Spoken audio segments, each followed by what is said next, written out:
ऊ ना त समय से पहले आवेले और ना समय के बाद। ऊ त समय पे ही आई हन।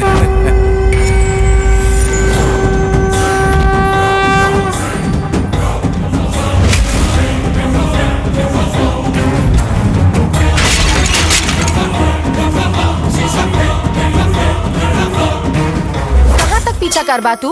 मंदिर से देखा तानी, घरे तक आ गईला, अब का कमरे तक जाइबा? तू सिर्फ एक लड़की ना हऊ, सबला हऊ, नारी हऊ, देवी हऊ, काली हऊ। क्षमा बड़न को चाही, छोटन को उत्पात। प्रणाम जी। राम राम जी। अखियां से लड़ल अखियां। योगी, हम दरअसल बहुत प्यार करेनी कि अपन मकसद पूरा करत करत तू भी हमार मकसद के सहयोगी बन जेबू। हो गई प्यार के प्यारा रोगी लागल, प्यार के प्यारा रोगी लागल, दिल वाला चार मजबूर हो गई।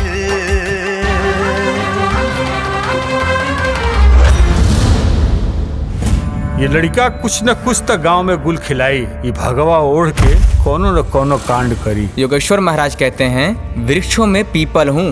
इन्हन के यह सब अंधविश्वास कुरीति हमन के दूर करे के है। अपने समाज के मूल समस्या बुनियादी शिक्षा के कमी हवे। ईमानदारी और कर्मठता रहे। लड़की होकला के मतलब ई नहीं कि हम अन्याय सहत रही। उम्मीद पे तो दुनिया कायम है तेजस्विनी, और हम तो कोई नेक काम कर जाती। योगिया और प्रधनवा मिल के तो ये पूरा साम्राज्य जमौले चल जाता टे। हमार तब ब्लड प्रेशर बढ़त चल जाता। योगी योगी योगी सुन के। Are you feeling goody goody? न राम आया है न कृष्ण आया है, तुझ जैसे पापियों को मारने एक योगी आया है, और वो आज भी आएगा।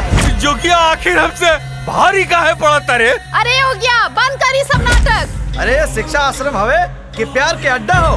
गांव वालन के जीवन में अंधेरा बोक के अपनी जिंदगी में रोशनी की उम्मीद करत है।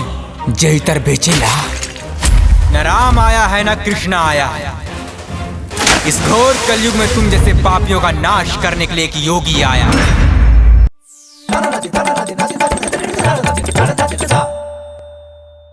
देख लिए ना, अब जाइए डाउनलोड कीजिए चौपाल ऐप और मजा लीजिए भोजपुरी सिनेमा का, वो भी मात्र 99 रुपए में।